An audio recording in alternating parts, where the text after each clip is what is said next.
एकछिन सँगै प्रार्थना गर्नेछौँ।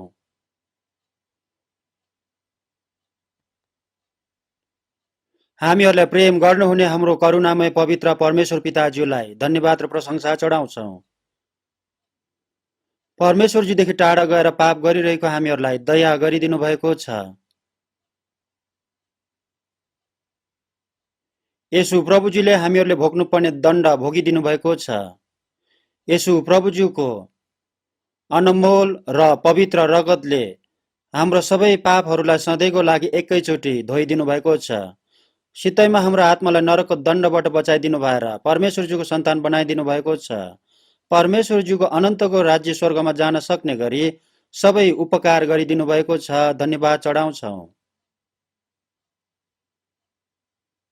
यो समयमा यसु प्रभुज्यूको अनमोल र पवित्र रगतले नरकको दण्डबाट छुटकारा पाएको हामीहरूलाई भेला भएर वचन अध्ययन गर्न दिनुभएको छ। धन्यवाद र प्रशंसा चढाउँछौँ। सरुवा रोग कोरोनाको कारण सबैजना एकै ठाउँमा भेला हुन नपाए तापनि आफ्नो ठाउँमा रहेर प्रभुज्यूलाई प्रेम गर्ने, प्रभुज्यूको वचनको चाहना गर्ने दाजुभाइ दिदीबहिनीहरू सबैजनालाई हेरचाह गरिदिनुहोस्। अझै झन् ठुलो अनुग्रहले, वचनले, शक्तिशाली हातले बलियो बनाइदिनुहोस्। कोरिया देशमा भएको हाम्रो मण्डलीहरू र संसारभरि भएको हाम्रो सबै मण्डलीहरूलाई प्रभुज्यूले हेरचाह गरिदिनु भएर सुरक्षा गरिदिनुहोस्। विभिन्न प्रकारको समस्याहरू भए तापनि परमेश्वरज्यूको सुसमाचार प्रचार गरिरहनु भएको सबै दाजुभाइ दिदीबहिनीहरूलाई अझै पनि ठुलो अनुग्रहले, परमेश्वरज्यूको वचनले, शक्तिशाली हातले भरिपूर्ण बनाइदिनुहोस्, बलियो बनाइदिनुहोस्।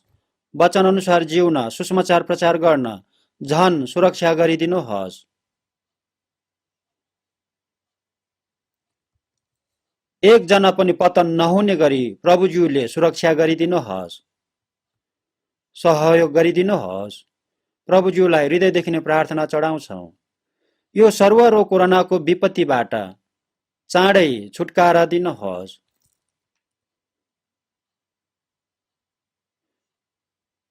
हामीहरूलाई स्वतन्त्रसँग सुसमाचार प्रचार गर्न, संगति गर्न अन्तिम मौका दिनुहोस्। हृदयदेखि नै प्रभुज्यूलाई प्रार्थना गर्छौँ।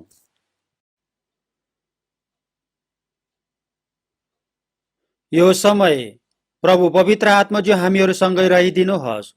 समय अनुसार हामीहरूलाई देखाउन चाहनु भएको प्रभुज्यूको वचन र प्रभुज्यूको पवित्र इच्छा हामीहरूलाई बुझ्न सहयोग गरिदिनुहोस्।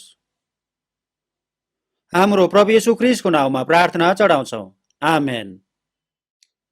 बाइबलको वचनलाई खोल्नेछौँ। 2 कोरिन्थीको पुस्तक 8 अध्यायको 9 पदलाई खोल्नेछौँ। 2 कोरिन्थीको पुस्तक 8 अध्यायको 9 पदलाई खोल्नेछौँ।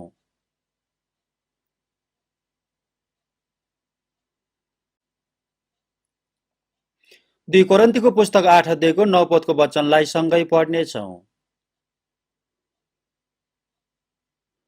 सँगै पढौँ।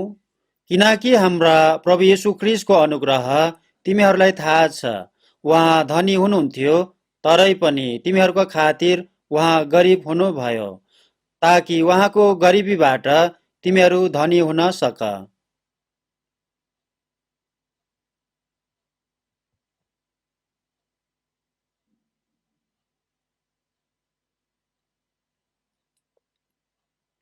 कोरोना सरुवा रोग चाँडै हटेर गयो भने धेरै राम्रो हुने थियो।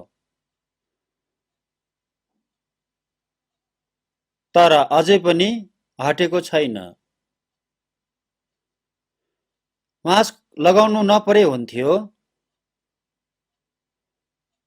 अहिले विभिन्न प्रकारको बाधाहरू झन भइरहेको छ।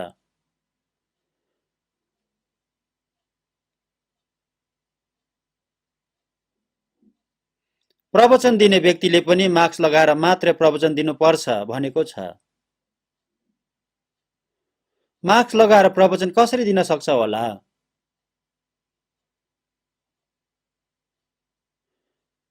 राष्ट्रपतिले पनि भाषण गर्ने समयमा मास्क निकालेर भाषण गरेको छ। राष्ट्रपतिको भाषणभन्दा परमेश्वरजीको प्रवचन झन् महत्त्वपूर्ण कुरा हो।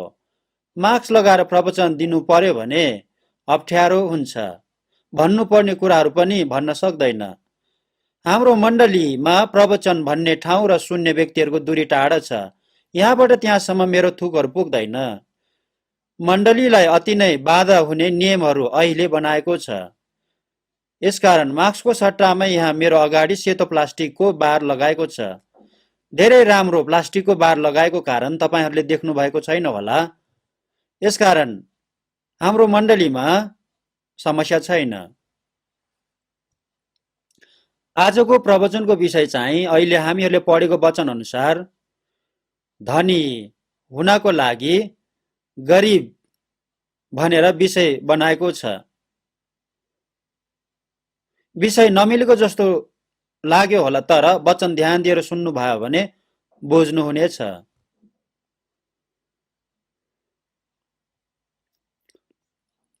2 कोरिन्थीको पुस्तक 8 अध्यायको विषय के हो भने सुरुको मण्डलीले कष्ट र सतावटको अवस्थामा पनि सुसमाचार ठिकसँग धेरै प्रचार गरिरहनु भएको थियो। सबैभन्दा पहिला स्थापना भएको यरुशलेमको मण्डलीलाई धेरै सतावट भएको थियो, कष्ट र दुःख भएको थियो। अनि अनिकाल पनि भएको थियो। यसकारण यरुशलेमको सन्ताहरूले आफ्नो सबै सम्पत्तिहरू आफूसँग राखेको थिएन। प्रेरितको पुस्तक 4 अध्यायमा हेर्नुभयो भने घरहरू र आफूसँग भएको कुराहरू सबै बिक्री गरेर प्रेरितहरूको अगाडि लगेर दिएको थियो। त्यसपछि प्रेरितहरूले खाँचोमा परेकोहरूलाई यो कुराहरू आवश्यकता अनुसार बाँडिदिनु भएको थियो। यसकारण कसैलाई पनि केही कुराको खाँचो पर्दैन थियो भन्नुभएको छ। यस्तो काम कसरी सम्भव भयो होला भनेर मैले चाहिँ 2वटा कुराहरू विचार गरेको छु। आफ्नो आत्माको मुक्ति पाएको क्रिस्चियनहरू परमेश्वरज्यूको उपकारप्रति धेरै धन्यवादी भएको थियो, धेरै रमाएको थियो। यो संसारको आशा त्यागेको थियो, स्वर्गको आशामा निश्चित भएको थियो। आफूसँग भएको सबै कुराहरू मेरो होइन, परमेश्वरज्यूको हो। मसँग भएको सबै कुराहरू मेरो होइन भनेर स्पष्टसँग बुझेको थियो। मसँग भएको सबै कुराहरू परमेश्वरज्यूको हो भनेर बुझेको थियो। आवश्यक भएको ठाउँमा प्रयोग गर्नुपर्छ भनेर बुझेको थियो। यसकारण खाँचो भएको सन्तहरूलाई आवश्यक कुराहरू बाँडिदिनु भएको थियो। यसरी गर्न सकेको थियो।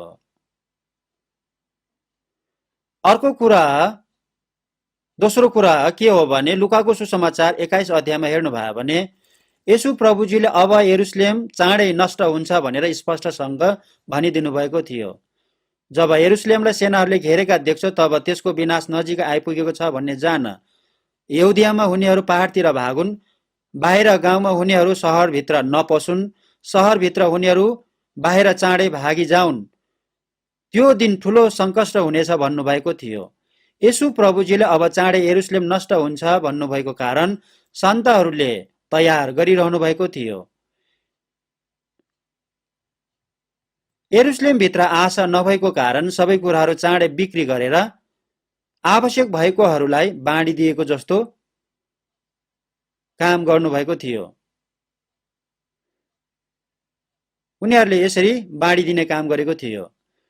तर उनीहरूले विचार गरेको जस्तै त्यो समयमा यरुशलेम नष्ट भएको थिएन।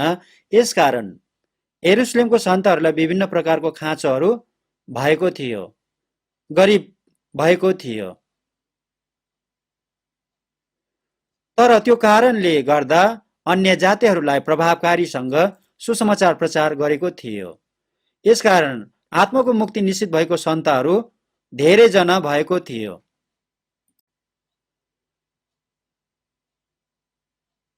आत्माको मुक्तिको सुसमाचार प्रचार गर्नको लागि यरुशलेमको मण्डलीको दाजुभाइ दिदीबहिनीहरूले आफ्नो सम्पत्तिहरू सबै दिएर दुःख परिश्रम गरेको कारण चाँडै धेरै सुसमाचार प्रचार भएको थियो। आत्मिक कुराको लागि, आत्माको सुसमाचारको लागि हामीहरूले शरीरको कुराहरूद्वारा पनि सेवा गर्नुपर्छ। हामीहरूले आफूसँग भएको कुराहरू खर्च गरेर सेवा गर्नुपर्छ। यरुशलेमको मण्डलीले पहिला यसरी सेवा गर्नुभएको थियो। यसकारण यरुशलेम मण्डलीलाई समस्या भएको समयमा अन्य जातिहरूको मण्डलीले पनि फेरि सेवा गर्नुभएको थियो।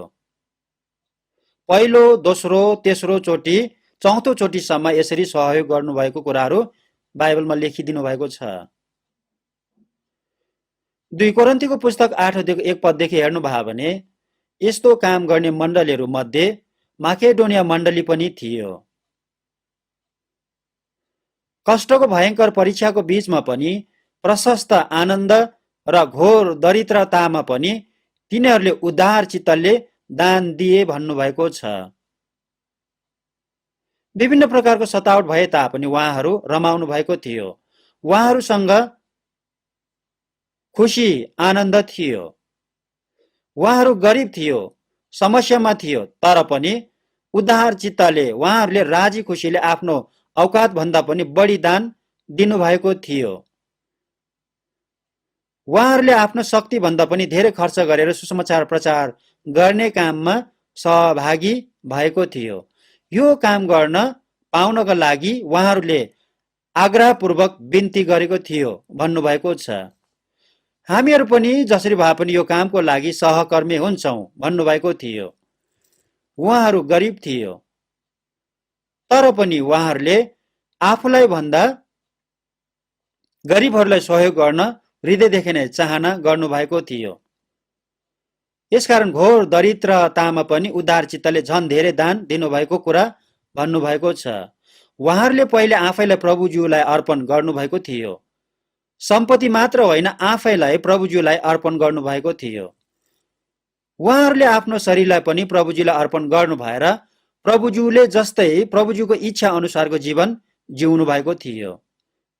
उहाँहरूले सबैभन्दा पहिला आफूलाई प्रभुज्यूलाई अर्पण गरेर त्यसपछि आफ्नो सारा सम्पत्ति पनि प्रभुज्यूलाई अर्पण गरेर परमेश्वरज्यूको इच्छा पूरा गर्न यसरी काम गर्नुभएको थियो। 2 कोरिन्थीको पुस्तक 8:1-5 यही कुराहरू भन्नुभएको छ। अनि कोरिन्थीको मण्डलीले पनि यो काम गर्नको लागि सहयोग गर्नको लागि प्रतिज्ञा गर्नुभएको थियो।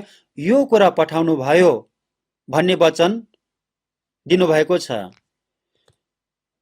हामीहरूले पनि यस्तो काम गर्नुपर्छ। हामीहरूले पढेको वचन 8:9 हाम्रा प्रभु येशू ख्रीष्टको अनुग्रह तिमीहरूलाई थाहा छ भन्नुभएको छ। हाम्रो प्रभु येशू ख्रीष्टलाई तिमीहरूले चिन्यौ, विश्वास गर्यौ भनेको कुरा भन्नुभएको छ। हामीहरूले पाप गरिरहेको समयमा परमेश्वरज्यूको इन्साफ र दण्ड पाउनु पर्ने समयमा येशू ख्रीष्टले हाम्रो लागि मरिदिनु भएर हाम्रो सबै पापहरूलाई एकैचोटि अनन्तसम्मका लागि क्षमा गरिदिनु भएको छ।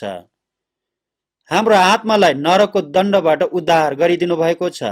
यो कुरा अनुग्रह हो, यो कुरा उपकार हो।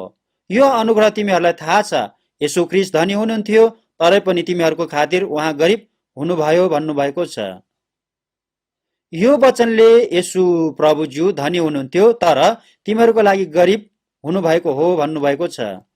हामीहरूलाई धनी बनाउनको लागि उहाँ गरिब भइदिनु भएको थियो।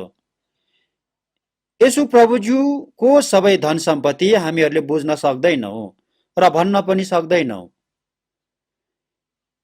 येशूज्यू नै एकमात्र सृष्टिकर्ता परमेश्वरज्यू हो। उहाँले नै सारा ब्रह्माण्ड सृष्टि गर्नुभएको हो। उहाँले नै शासन गर्नुहुन्छ। सबै कुरा उहाँको अधीनमा छ। उहाँ सारा ब्रह्माण्डको मालिक हो। उहाँ नै राजाहरूको पनि एकमात्र महाराजा हुनुहुन्छ।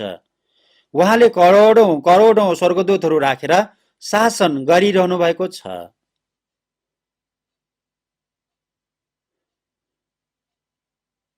येशूज्यूको सबै धन सम्पत्ति कुनै पनि मानिसले बुझ्न सक्दैन। मानिसको बोलीले सबै सम्बोधन पनि गर्न सक्दैन। येशूज्यू नै एकमात्र परमेश्वरज्यू हो, धनी व्यक्ति हो। येशूज्यू भन्दा धनी मानिस अर्को कोही पनि छैन। स्वर्ग र पृथ्वीमा यस्तो मानिस अर्को कोही पनि छैन।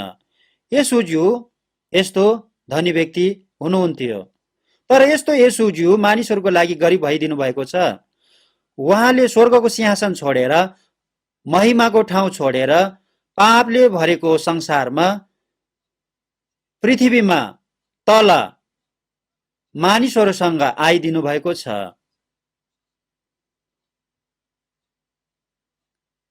नरकमै जानुपर्ने घिनलाग्दो पापी मानिसहरूको आत्मालाई बचाउनका लागि मानिसको रूपमा यो संसारमा येशूज्यू आइदिनु भएको छ।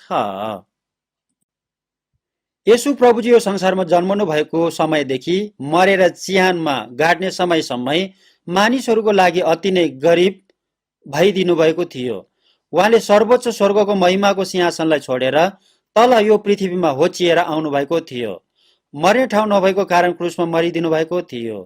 चिहानसम्मै होचिनु भएको थियो।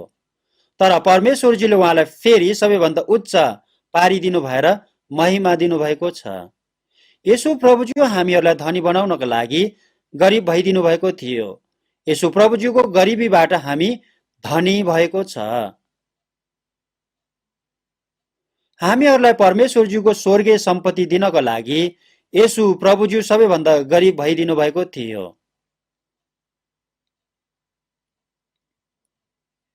हामीहरूले पनि यो वचनलाई गहिरेर विचार गर्नुपर्छ, ध्यान दिनै पर्छ। फिलिपीको पुस्तक 2 अध्यायको 6 पदमा हेर्नुभयो भने येशूज्यू नै परमेश्वरज्यूको स्वरूप, परमेश्वरज्यूको बराबरी हो भन्नुभएको छ।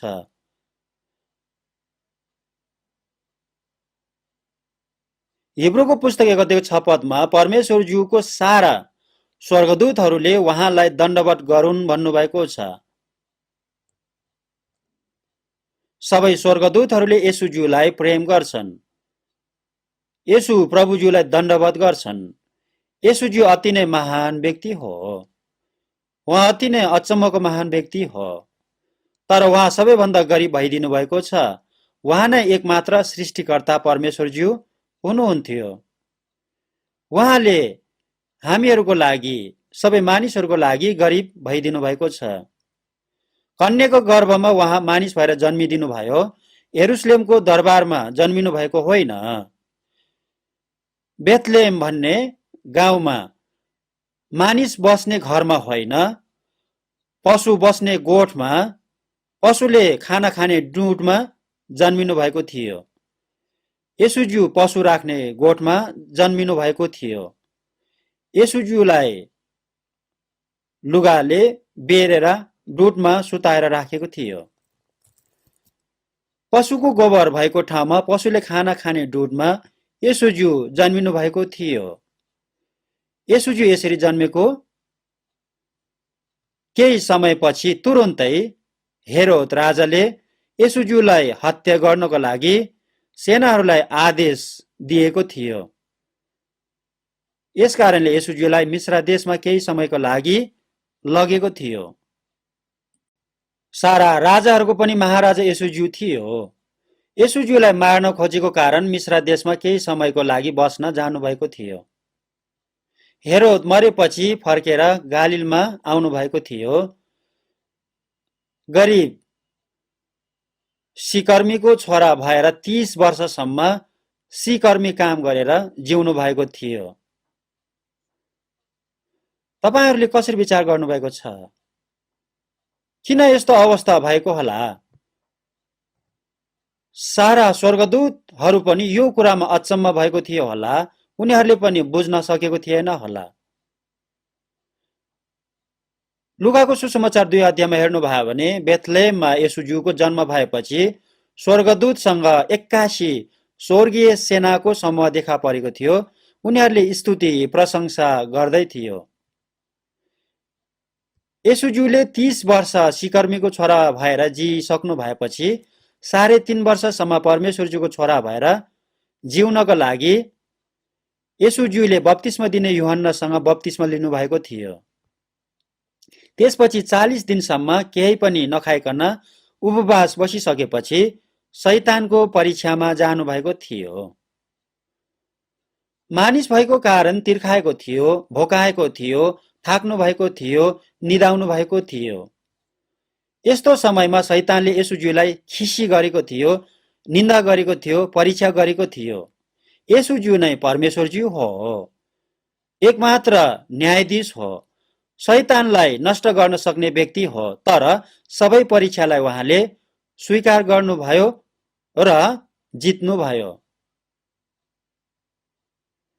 त्यसपछि येशूजीले 3.5 वर्षसम्म गरिब र मानिसहरूले अशिक्षित भनेर तुच्छ ठानेको व्यक्तिहरूलाई चेला बनाएर सँगै हिँडाउनु भएको थियो। येशूज्यू दिउँसो यरुशलेमको मन्दिरमा परमेश्वरज्यूको वचन प्रचार गर्नुभएको थियो।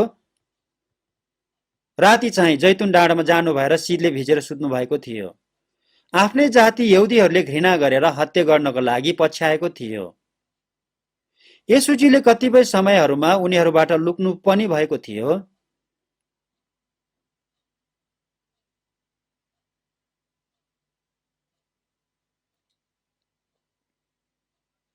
गधाको बछेटो माथि चढेर येशूज्यू यरुशलेममा प्रवेश गर्नुभएको थियो। विशेष व्यक्ति भन्ने मानिसहरूले येशूज्यूले जस्तै गधाको बछेटा माथि कसैले पनि सवार गर्दैन। येशूज्यू नम्र, गरिब र तुच्छ भइदिनु भएको थियो। येशूज्यू होचिदिनु भएको थियो। चेलाहरूसँग अन्तिम निस्तार चाडमा भोज खान माथिल्लो कोठा भाडामा लिएर साधारण प्रकारले भोज सँगै खानु भएको थियो। त्यसपछि चेला यहुदा इस्करियोतले येशूज्यूलाई बिक्री गरेर विश्वासघात गरेको थियो। अर्को चेलाहरूले पनि येशूज्यूलाई छोडेर भागेको थियो। येशूज्यूलाई अपराधीलाई जस्तै पक्रेर लगेको थियो। धर्मी निष्पक्ष न्यायकर्तालाई अवैधानिक न्याय गरेको थियो। मृत्यु दण्ड दिएको थियो। सबैभन्दा धेरै पाप गरेको पापीले पाउने दण्ड, क्रुसमा कष्ट, नग्नताको दण्ड भोगेर येशूजीले मरिदिनु भएको थियो। येशू प्रभुजीले केही पनि विरोध नगरिकन चुपचापसँग यो सबै दण्ड भोगिदिनु भएको थियो। त्यसपछि चिहानभित्र 3 दिन बसिदिनु भएको थियो। येशूज्यूले आफूसँग केही पनि राख्नु भएको थिएन। शिर राख्ने ठाउँ पनि थिएन। स्यालका दुला छन् र आकाशका चरा चुरुङ्गीहरूका गुण छन्, तर येशू प्रभुज्यूको शिर राख्ने ठाउँ पनि थिएन। येशूज्यू भन्दा गरिब मानिस कोही पनि भएको छैन। वास्तवमा चाहिँ येशूज्यू भन्दा धनी मानिस कोही पनि छैन। येशूज्यू भन्दा गरिब मानिस पनि कोही पनि भएको छैन।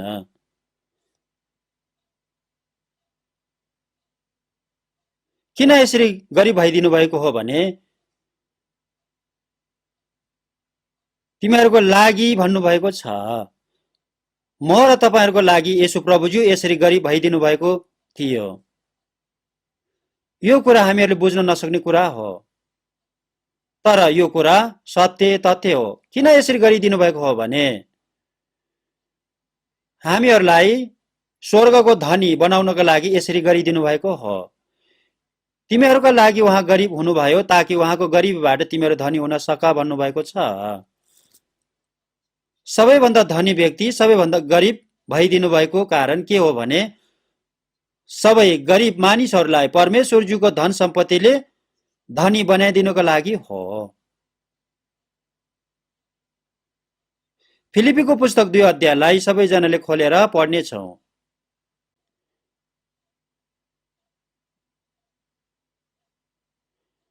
फिलिपी 2 को 6 देखि 8 पदसम्मको वचन।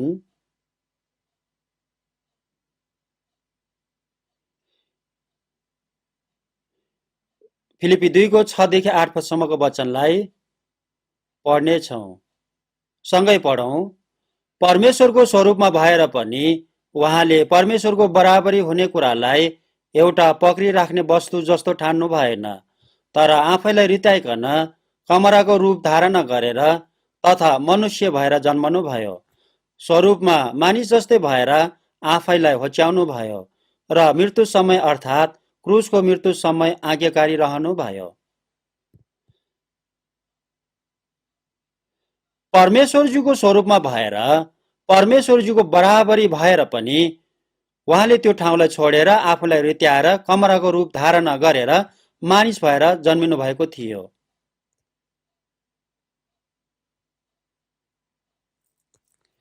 यसु प्रभुजीले मृत्यु समय अर्थात् क्रुसको मृत्यु समय आज्ञाकारी हुनुभएको थियो। यो कुरा पनि धनी यसु प्रभुजी गरिब भइदिनु भएको कुरा हो। धनी व्यक्ति यसुजीले गरिब भइदिनु भयो भनेको कुरा के हो भने उहाँले आफ्नो अधिकार, आफ्नो स्वतन्त्रता, आफ्नो आनन्द, आफ्नो सबै कुरालाई छोडिदिनु भएको कुरा हो।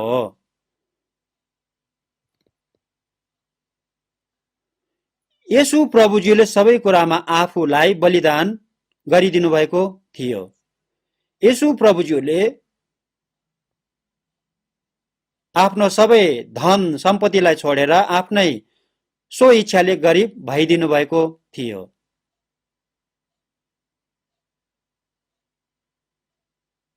परमेश्वरजीको दृष्टिमा औंसा किरा जस्तो फोहोरी पापी मानिसको आत्मालाई नरकको दण्डबाट बचाउनका लागि यसरी यसु प्रभुज्यूले गरिदिनु भएको थियो। स्वर्गीय महिमामय धनी यसु प्रभुज्यूले सो इच्छाले यो काम गरिदिनु भएको थियो। राजाहरूको महाराजा यसुज्यूले कमरा जस्तै भइदिनु भएको छ। चेलाहरूको गोडा धोइदिनु भएको छ। कम्मरमा तौलिया बेरेर बाटामा पानी राखेर आफ्नो घुँडा टेकेर चेलाहरूको गोडा धोइदिनु भएको छ। यस्तो काम कमरले गर्ने काम हो। म प्रभु र गुरु हो, तर पनि मैले तिमीहरूको गोडा धोइदिएको छु भन्नुभएको छन्। यसु प्रभुज्यू भन्दा गरिब मानिस, यसु प्रभुज्यू भन्दा होचिनु भएको मानिस अरू कोही पनि छैन। हामीहरूले यसरी गर्न सक्दैनौ। यसु प्रभुजीले किन यसरी गरिदिनु भएको हो भने हामीहरूलाई उच्च पार्नका लागि, परमेश्वरजीको धन सम्पत्ति दिनका लागि हो, हामीहरूलाई धनी बनाउनका लागि हो। 1 यूहन्नाको पुस्तक 4:9 पदमा परमेश्वरजीको प्रेम हाम्रो माझमा यसरी प्रकट भयो कि उहाँले आफ्नो एकमात्र पुत्र संसारमा पठाउनु भयो ताकि उहाँद्वारा हामी जिउन सकौं भन्नुभएको छ। रोमीको पुस्तक 8:32 पदको वचनमा उहाँले आफ्नै एकमात्र पुत्रलाई पनि बाँकी नराखिकन हामी सबैको लागि दिनुभयो भन्नुभएको छ। परमेश्वरजीले आफ्नो एकमात्र छोरालाई नरकमै जानुपर्ने पापी मानिस हामीहरूलाई बचाउनका लागि दिनुभएको थियो। यसुजीले पापी मानिसहरूलाई नरकबाट छुटकारा दिनका लागि मृत्यु समय आफूलाई इन्कार गरिदिनु भएको छ।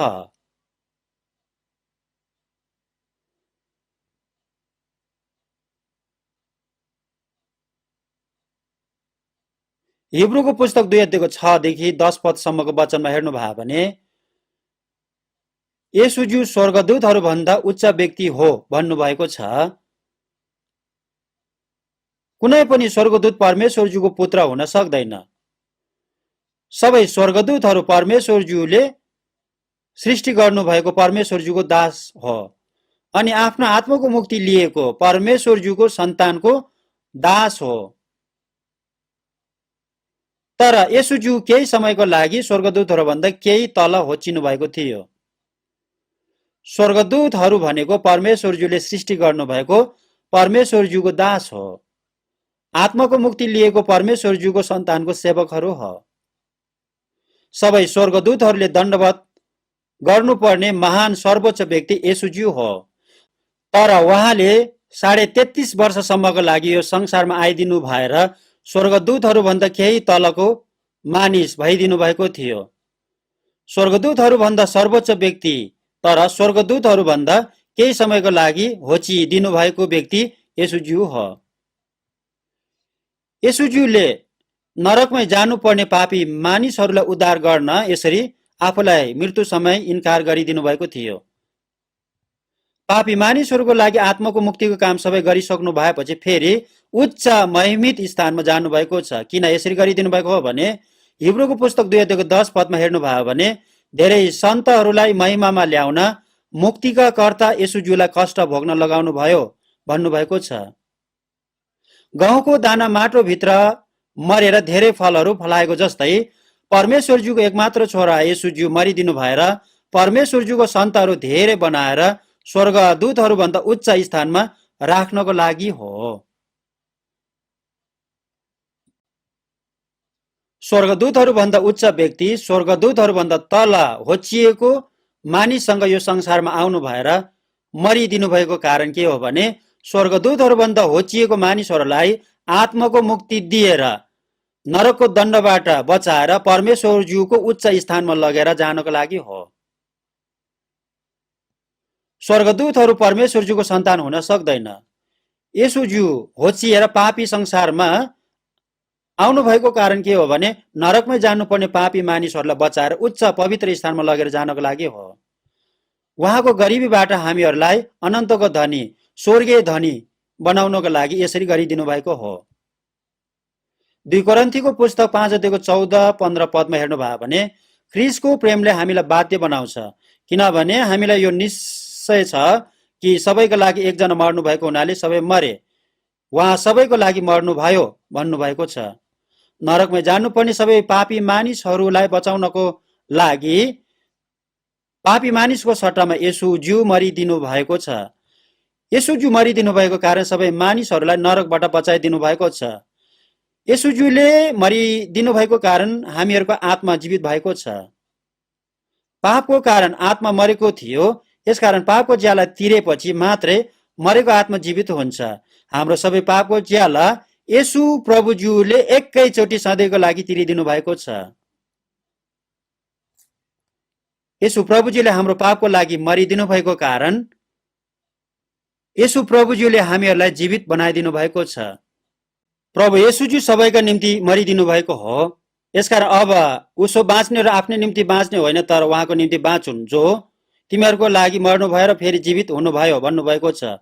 यस्तो अचम्मको महान उपकारलाई पाएको सत्य बुझेको हामीहरूले अब कसरी जिउनु पर्छ भने हामीहरू पनि हाम्रो प्रभु येशूज्यूको लागि जिउनु पर्छ।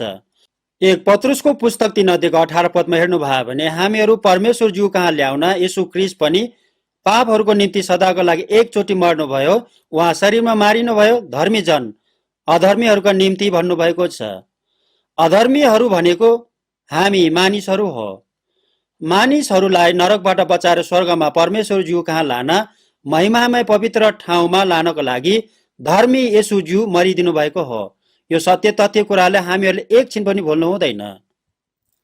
आत्माको मुक्ति पाएको मान्छेले पनि आत्माको मुक्ति पायो, उपकार पायो, सितैमा अनन्त जीवन पायो भनेर कुरा चाहिँ गर्छन्, तर त्यसपछि चाहिँ केही पनि काम नगर्नेहरू पनि धेरैजना छन्। यसकारण उहाँले दिनुभएको आत्माको मुक्ति र उपकारलाई ध्यान दिनुपर्छ, विचार गरिरहनु पर्छ, वचन अध्ययन गर्दै वचन अनुसार जन परिवर्तन हुनुपर्छ। येशूज्यूले क्रुसमा मर्नु भएको समयमा हे मेरो परमेश्वरज्यू, हे मेरो परमेश्वरज्यू, तपाईँले मलाई किन त्याग्नु भयो भन्नुभएको छ। येशूज्यूले क्रुसमा मर्नु भएको समयमा परमेश्वरज्यूले पनि आफ्नो अनुहार फर्काउनु भएको थियो, त्याग्नु भएको थियो।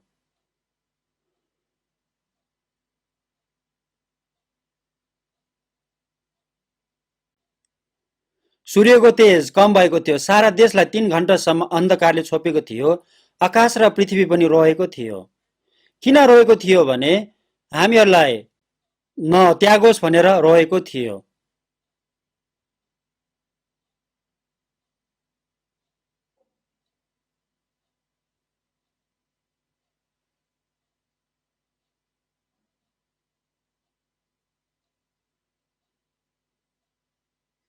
येशू ख्रीष्टले क्रुसमा हाम्रो आत्मा नरकमा जानुपर्ने पापको लागि,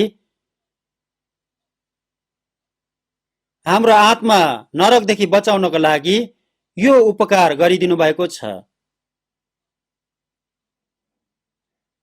यो काम सजिलो थिएन, यो उपकार साधारण कुरा होइन।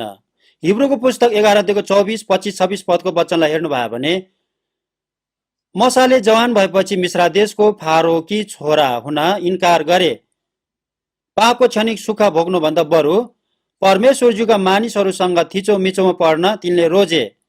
मिस्र देशको धन सम्पत्ति भन्दा ख्रीष्टको लागि निन्दित हुन मूल्यवान सम्पत्ति ठाने। तिनले आफ्नो दृष्टि इनामतिर लाएका थिए भन्नुभएको छ। मूसा परमेश्वरज्यूको विशेष योजनाको मानिस थियो।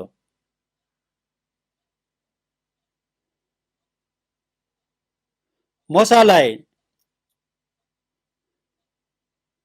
नील नदीमा फालेको थियो।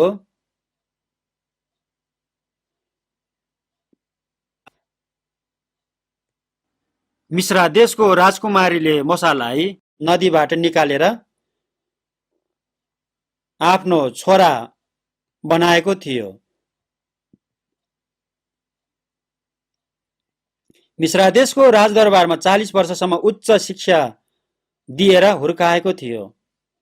त्यो समयमा मिश्रा देश संसारको सबैभन्दा सभ्य थियो, सबैभन्दा धनी देश थियो, सबैभन्दा प्रख्यात देश थियो।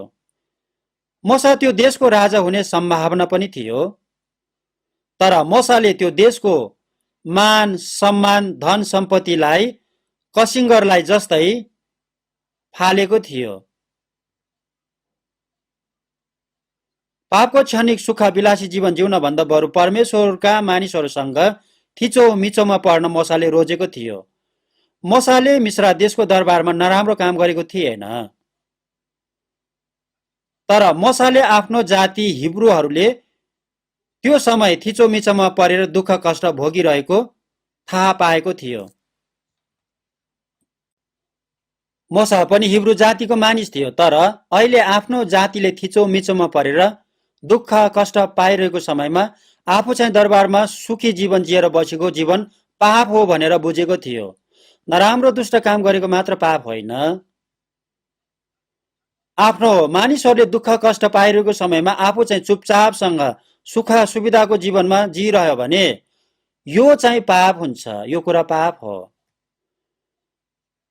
पापको क्षणिक सुख सुविधा हुन्छ, थिचोमिचो दुःख कष्ट पनि क्षणिक समयको लागि मात्र हो। मोसाले मिश्रा देशको धन सम्पत्ति भन्दा ख्रिस्टको लागि निन्दित हुन मूल्यवान सम्पत्ति ठानेको थियो। मोसा चाहिँ येशूज्यू यो संसारमा आउनुभन्दा लगभग 1500 वर्ष अगाडिको मानिस थियो। 1500 वर्ष अगाडिको मानिस मोसाले ख्रिस्टको लागि निन्दित हुन रोजे भनेको कुरा के हो भने मोसा ख्रिस्टको प्रतिरूप थियो भनेको कुरा हो। येशू ख्रिस्टले गर्नुहुने काम मोसाद्वारा अगाडि नै देखाइदिनु भएको थियो। येशूज्यूले परमेश्वरज्यूको स्वरूप परमेश्वरज्यूको बराबरी भए तापनि स्वर्गको महान महिमालाई छोडेर यो संसारमा आउनु भएर दुःख कष्ट भोगिदिनु भएको छ। येशूज्यू यो संसारमा आउनुभन्दा 1500 वर्ष अगाडि मोसाले पनि अब चाँडै आउनुहुने येशू ख्रिस्टलाई प्रकट गर्नको लागि ख्रिस्टको लागि निन्दित हुनुभएको थियो। मोसाले म जस्तै अगमवक्ता पठाउनु हुनेछ भनेको थियो। पछि येशूज्यू आउनुहुने कुरा अगाडि नै जानकारी दिनुभएको थियो। ख्रिस्टको लागि निन्दित हुन मोसाले मिश्रा देशको सबै धन सम्पत्ति भन्दा मूल्यवान ठानेको थियो। मोसाले आफ्नो आँखा इनामतिर लगाएको थियो। मिश्रा देशमा धेरै सम्पत्ति थियो, तर त्यो धन सम्पत्ति भन्दा पनि ख्रिस्टको लागि दुःख कष्ट भोग्नु नै झन् ठुलो धन सम्पत्ति ठानेको थियो, आफूलाई धनी ठानेको थियो। यो क्षणिक संसारमा क्षणिक धन सम्पत्तिको धनी हुनु हुँदैन। परमेश्वरज्यूको उपकारलाई सुनेर बुझेर सत्यतामा विश्वास गरेर आफ्ना आत्माको मुक्ति पाएको मानिसहरूले यो संसारमा गर्नै पर्ने कामहरू धेरै छन्। उनीहरूलाई परमेश्वरज्यूले दिनुहुने आशिष अनि इनाम पनि छ। यो इनाम मिश्रा देशको सबै धन सम्पत्तिको उपभोगसँग तुलना गर्न सक्दैन। लाखौं करोडौं खरबौं गुणा महान र अतुलनीय अनन्तको इनाम र महिमा छ। मिश्रा देशको मान सम्मान धन सम्पत्ति क्षणिक मात्र हो। यो संसारको सबै कुराहरू अब चाँडै नै नाश हुन्छन्, तर परमेश्वरज्यूले हाम्रो लागि स्वर्गमा तयार गरिदिनु भएको महिमा अनन्तसम्मको लागि हो। यो महिमाको लागि हामीहरूलाई जिउन दिनुभएको छ। स्वर्गमा हामीहरूलाई धनी बनाइदिनुहुन्छ। स्वर्गको अनन्तको महिमा र इनाम दिनको लागि हामीहरूलाई नरकको दण्डबाट मुक्ति दिनुभएको छ। नरकको दण्डबाट हामीहरूलाई बचाइदिनु भएको छ।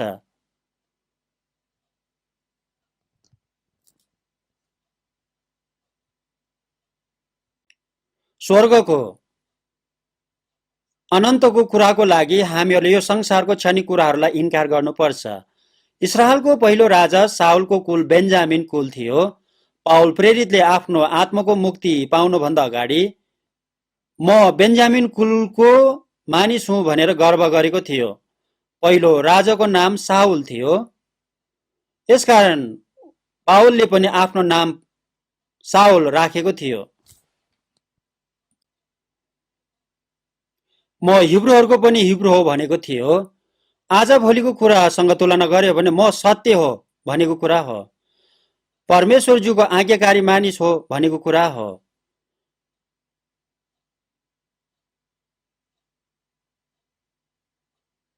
पावलले प्रख्यात गमलिएल गुरुको विद्यार्थी हुँ भनेको थियो। यहुदी धर्मको गुरु भएको थियो, जोसिलो मानिस थियो, फरिसी दलको मानिस थियो, मानिसहरूको प्रशंसा आदर पाएको मानिस भएको थियो।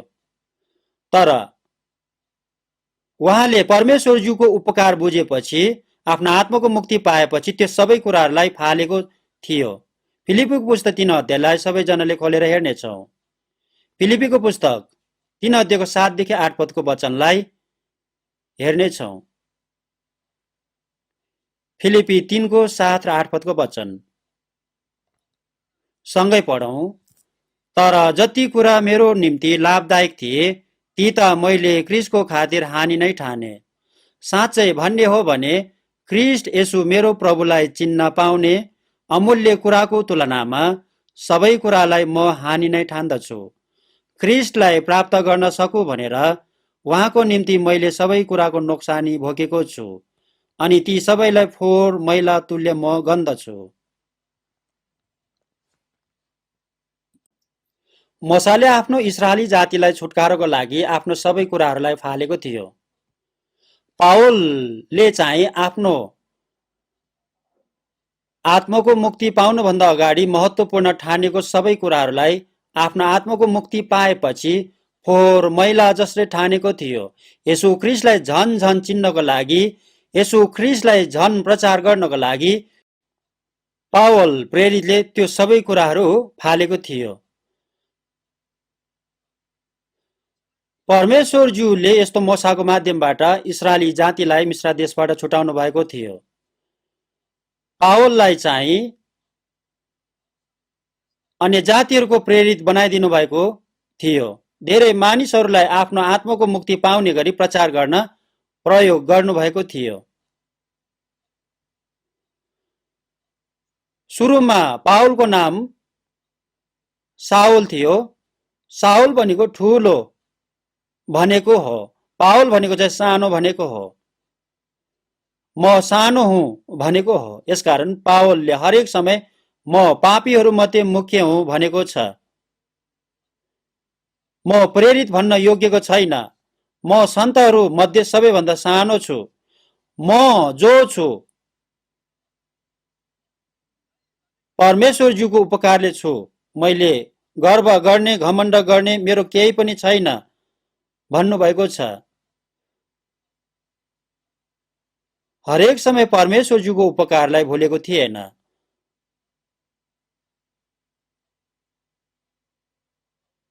पावल प्रेरितले सुसमाचार प्रचार गर्नको लागि मण्डलीको लागि धेरै दुःख कष्ट परिश्रम गर्नुभएको थियो। यहुदीहरूले पावललाई मार्नको लागि पछ्याएको थियो। अन्य जातिहरूले पनि हरेक ठाउँमा अति नै धेरै सताएको थियो।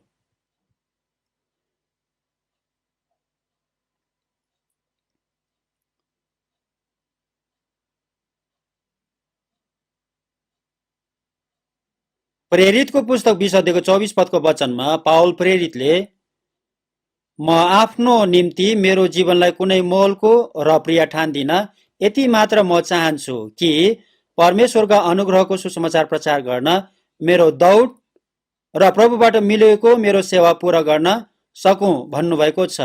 अनुग्रहको सुसमाचार भनेको के हो भने यसु ख्रीष्टले मेरो पापको लागि क्रुसमा मरिदिनु भएर मेरो सबै पापको ज्याला तिरिदिनु भएर सित्तैमा मेरो आत्मालाई नरकको दण्डबाट बचाइदिनु भएको महान कुरा हो।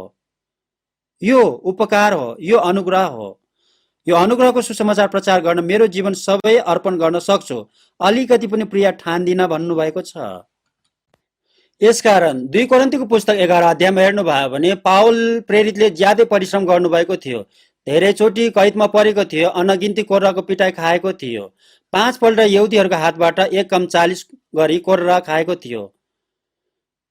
3 पल्ट लौरोले पिटेको थियो, ढुङ्गाले हानेर मारेको थियो, तर जीवित भएर फेरि पनि सुसमाचार प्रचार गर्न जानुभएको थियो। नदीहरूको जोखिममा, डाकुहरूको जोखिममा, आफ्नै जातिहरूको जोखिममा, समुद्रको जोखिममा परेको थियो। भोकामा, प्यासामा, अनिदोमा, ठण्डीमा, नग्नतामा जिउनु परेको थियो। अन्त्यमा रोममा गएर प्रचार गरेको कारण मार्ने समयसम्मै, शहीद भएको समयसम्मै आफूलाई पुरै अर्पण गर्नुभएको थियो।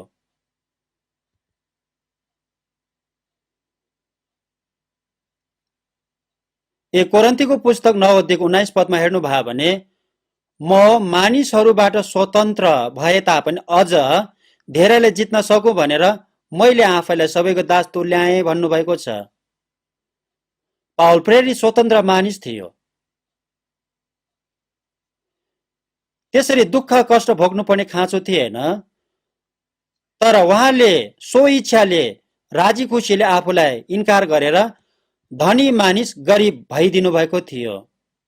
उहाँले आफूलाई इन्कार गर्नुभएको थियो, आफ्नो अधिकार छोड्नु भएको थियो, आफ्नो समय त्याग्नु भएको थियो, आफ्नो स्वतन्त्र पनि यसरी त्याग्नु भएको थियो, खुसी आनन्द पनि जीवन पनि त्याग्नु भएको थियो।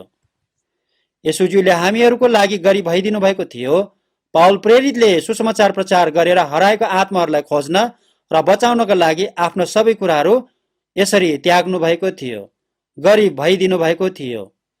यसकारण पाउल प्रेरित गरिब भएको थियो। पाउल प्रेरित जस्तो गरिब मानिस अर्को कोही पनि भएको छैन। पाउलको घर थिएन, परिवार थिएन, केही पनि थिएन। संसारको लागि फोहोर मैला जस्तो भएको थियो।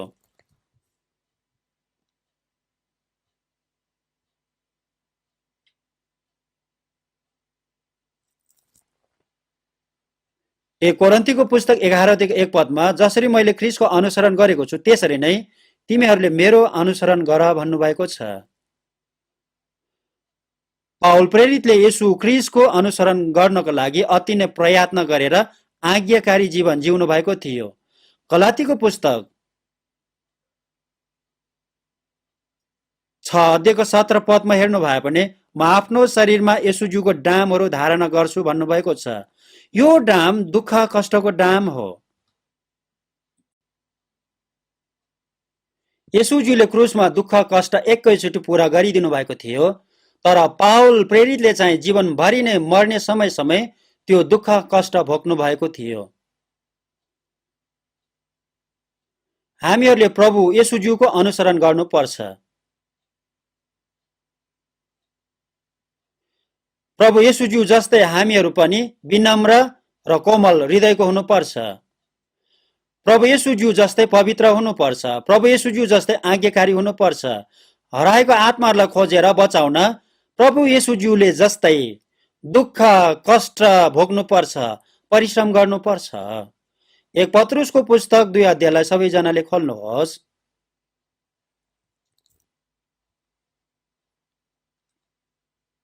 एक पत्रुसको पुस्तक 2 अध्यायको 21 पदको वचनलाई सबैजनाले खोल्नुहोस्।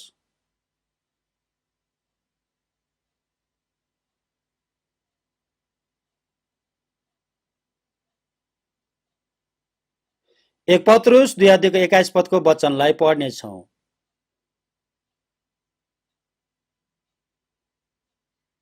सँगै पढौं।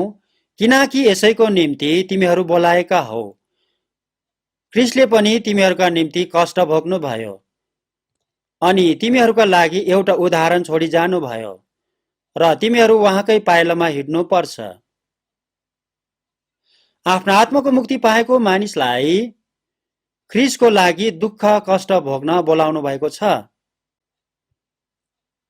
फिलिपीको पुस्तक 1 अध्यायको 29 पदमा हेर्नु भयो भने ख्रीष्टको लागि तिमीहरूलाई यो दिएको छ कि तिमीहरूले उहाँमाथि विश्वास गर्ने मात्र होइन, तर उहाँको लागि दुःख पनि भोग्नु पर्छ भन्नुभएको छन्।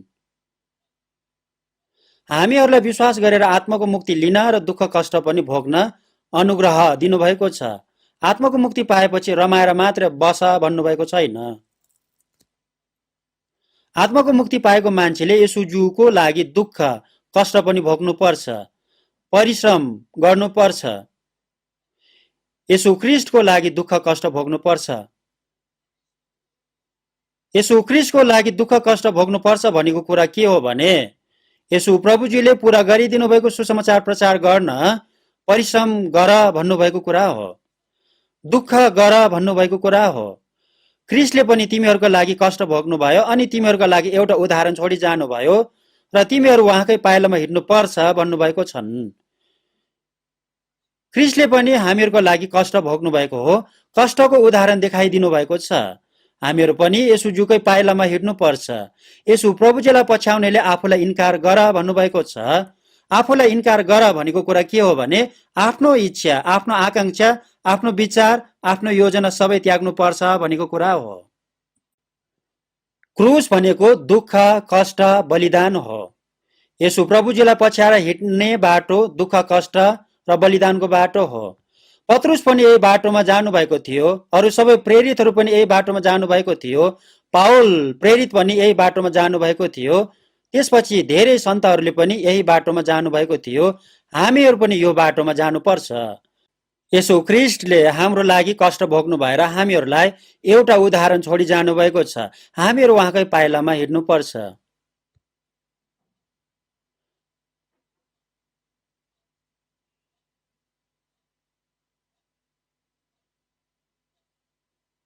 दुःख कष्ट भोग्नलाई हामीहरूलाई उदाहरण दिनुभएको छ। दुःख कष्ट भनेको आफूलाई इन्कार गरेर परिश्रम गर्ने काम हो। सजिलो हुँदैन, तर प्रभुज्यूको पाइलामा हामीहरू हिँड्नुपर्छ। यसो प्रभुज्यूले कोर्रा खाएर क्रुस बोकेर हिँड्नु भएको थियो। यसकारण सुसेली बजाएर गीत गाउँदै नाच्दै यसो प्रभुज्यूको पछाडि हामीहरू पछ्याउन सक्दैनौँ। यसो प्रभुज्यू गरिब भइदिनु भएको थियो। त्यसपछि प्रेरितहरूले सुसमाचार प्रचार गर्न धेरै दुःख कष्ट भोग्नु भएको छ, बलिदान भइदिनु भएको छ, सबैजना गरिब भइदिनु भएको छ, सबैजना यही बाटोमा हिँड्नु भएको छ। यसो प्रभुज्यूको करोडौं दासहरूले सुसमाचार प्रचार गर्नको लागि दुःख कष्ट भोग्नु भएको छ, आफू बलिदान हुनु भएको छ।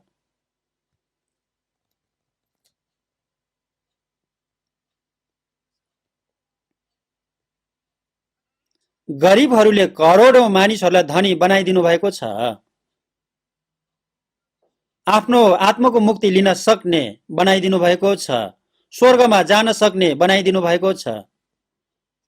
परमेश्वरजीको धनले धनी बनाइदिएको छ। धनी येशू प्रभुजीले हामीहरूलाई धनी बनाउन गरिब भइदिनु भएको थियो। हामीहरूले पनि सुसमाचार प्रचार गर्न गरिब भएर दुःख कष्ट भोग्नु पर्छ, आफू बलिदान हुनुपर्छ। याकुबको पुस्तक 2:5 हेर्नु भयो भने परमेश्वरज्यूले संसारका गरिबहरूलाई विश्वासमा धनी तुल्याउन र प्रतिज्ञाको राज्यको उत्तराधिकारी हुनलाई चुन्नुभयो भन्नुभएको छ। परमेश्वरज्यूले गरिबहरूलाई बोलाउनु भएर परमेश्वरज्यूको सम्पत्ति दिनुभएको छ, विश्वासमा धनी बनाइदिनु भएको छ, प्रतिज्ञाको राज्य स्वर्गको उत्तराधिकारी बनाइदिनु भएको छ। यो कुरा परमेश्वरज्यूको सम्पत्ति हो। यो स्वर्गको सम्पत्ति हामीहरूलाई दिनुभएको छ। 1 कोरिन्थीको पुस्तक 1:26 हेर्नु भयो भने तिमीहरूलाई बोलाएको समयमा तिमीहरू कस्ता थियौ विचार गर। तिमीहरू धेरै बुद्धिमान, शक्तिशाली, खानदानी थिएनौ। मूर्खहरू, कमजोरीहरू, निज र तुच्छ ठानिएकाहरूलाई छान्नु भएर बुद्धिमान, शक्तिशाली,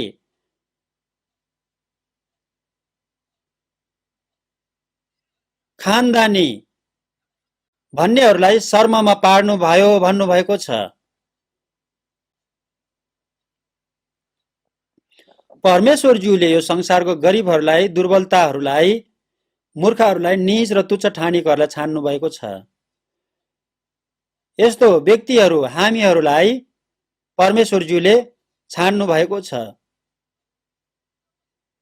हाम्रो बीचमा हेर्यो भने विशेष मानिसहरू कोही पनि छैन, धनी खानदानीहरू कोही पनि छैन, संसारमा प्रख्यात भएको मानिसहरू कोही पनि छैन।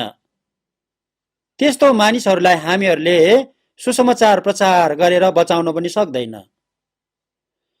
प्रभु येशूज्यू गरिब भइदिनु भएको छ। गरिबहरूलाई, दुर्बलताहरूलाई, निज र तुच्छहरूलाई छान्नु भएर स्वर्गको सम्पत्ति दिनुभएको छ।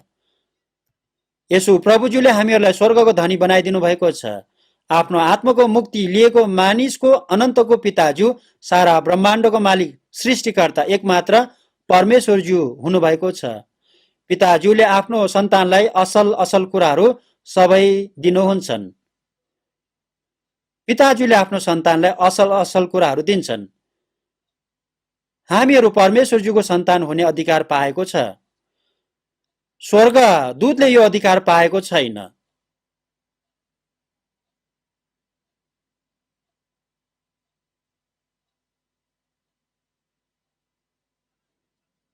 रोमीको पुस्तक 8:17 वचनमा सन्तान हो भने त उत्तराधिकारी पनि हौ, परमेश्वरका उत्तराधिकारी र ख्रिस्टसँगै साझे उत्तराधिकारी हो भन्नुभएको छ। यसु प्रभुजीसँग दुःख भोग्यो भने महिमित पनि हुनेछौ भन्नुभएको छ।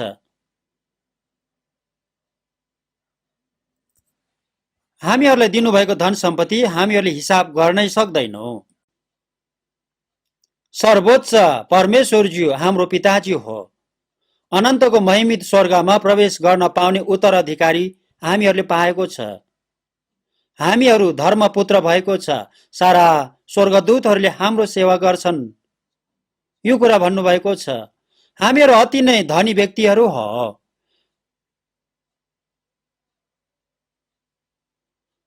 हामीहरूलाई परमेश्वरज्यूको पवित्र सन्तान बनाइदिनु भएको छ। हामीहरू भन्दा धनी मानिस अर्को छैन। यो आत्मविश्वास सबै जनासँग हुनुपर्छ। यो कुरालाई कसैले पनि भुल्नु हुँदैन, एकछिन पनि भुल्नु हुँदैन। प्रकाशको पुस्तक 2:9 स्मरण मण्डलीको दूतलाई, तिम्रा कष्टहरू र तिम्रो दरिद्रतालाई म जान्दछु, तर तिमी त धनी छौ भन्नुभएको छ। स्मरण मण्डलीलाई धेरै दुःख, कष्ट, सतावट भएको थियो। अति नै धेरै कष्ट थियो, सतावट थियो, गरिब थियो। तर परमेश्वरज्यूले चाहिँ के भन्नुभएको छ भने, तिमी वास्तवमा धनी छौ भन्नुभएको छ। तिमी गरिब होइनौ भन्नुभएको छ। तिमी भन्दा धनी अर्को छैन भन्नुभएको छ। किनभने परमेश्वरज्यूको सन्तान भएको छ, स्वर्गको उत्तराधिकारी भएको छ, परमेश्वरज्यू नै सँगै रहिदिनु भएको छ। हामीहरू परमेश्वरज्यूको स्वर्गीय धन सम्पत्ति पाएको मानिस हो। हिब्रूको पुस्तक 10:34 हेर्नुभयो भने, हामीहरूको सम्पत्ति लुटिँदा पनि हर्षसाथ सहन्छौ, किनभने हाम्रो लागि अझ उत्तम र सदाको सम्पत्ति छ भन्नुभएको छ। हामीहरूलाई स्वर्गको धनी बनाइदिनु भएको छ।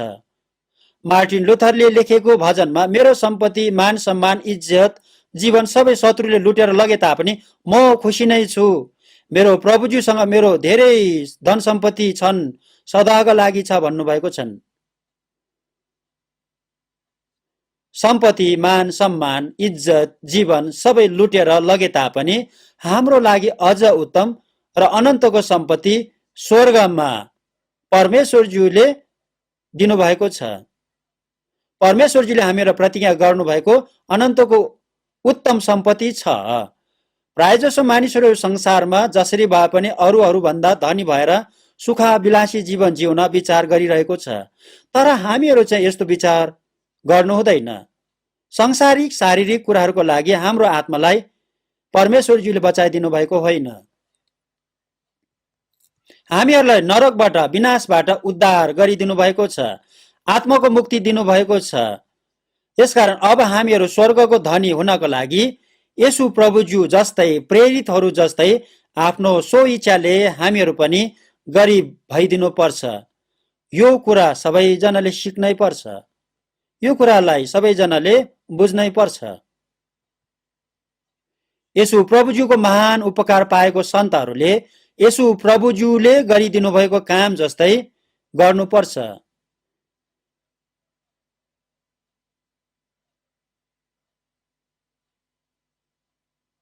अनुग्रहको सुसमाचार प्रचार गर्ने काम गर्नुपर्छ। धेरै आत्माहरूलाई नरकबाट बचाउनु पर्छ। परमेश्वरज्यूको महिमा हुने काम सबैजनाले गर्नुपर्छ। परमेश्वरज्यूको महिमाको लागि काम गर्यो भने इनाम धेरै पाउँछ। 1 यूहन्नको पुस्तक 2 अध्यायको 6 पदमा उहाँमा रहन्छु भन्नेले उहाँको चाल अनुसार चल्नुपर्छ भन्नुभएको छ।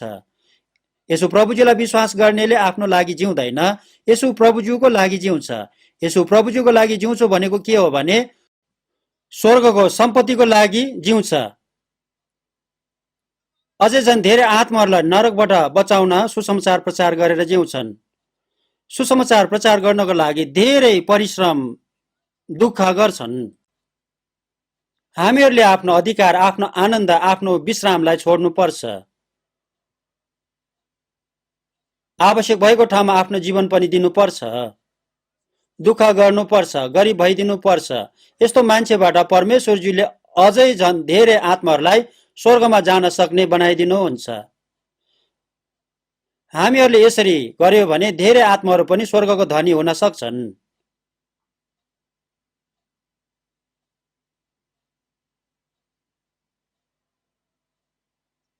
यो कुरालाई हामीहरू सबैजनाले बुझ्नुपर्छ।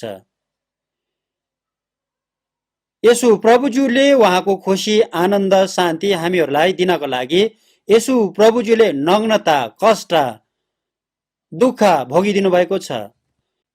यसो प्रभुज्यूले कोर्राको चोट सही दिनुभएको कारण हामीहरूले स्वर्गीय शान्ति पाएको छ। यसुज्यूले अति नै ठुलो कष्ट भोगिदिनु भएको कारण हामीहरूले अनन्तको शान्ति पाएको छ, अनन्तको जीवन पाएको छ। हामीहरूलाई अनन्तको जीवन, अनन्तको विश्राम दिनुभएको छ। आफ्नो आत्माको मुक्ति निश्चित भएको क्रिस्चियनहरूले पनि यसु प्रभुज्यूको मन जस्तै भएर काम गर्यो भने पवित्र आत्माज्यूले अझै झन् धेरै आत्माहरूलाई स्वर्ग जान सक्ने गरी काम गरिदिनुहुन्छ।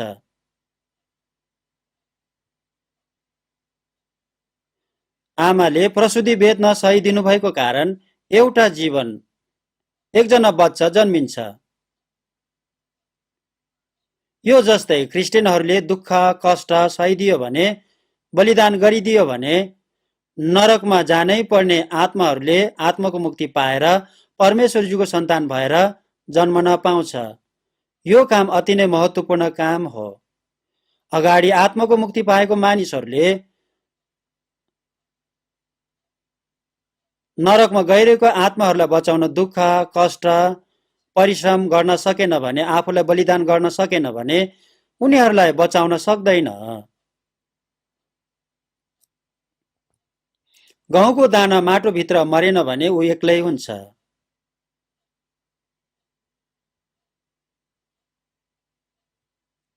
यस्तो गहुँको दानाले फलहरू फलाउन सक्दैन।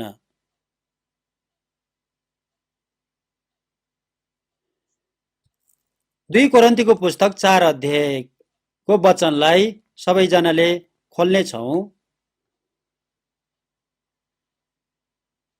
2 कोरिन्थीको पुस्तक 4 अध्यायको 10 देखि 12 पदको वचनलाई सबैजनाले खोलेर हेर्नेछौं। 2 कोरिन्थीको पुस्तक 4 अध्यायको 10 देखि 12 पदसम्मको वचन।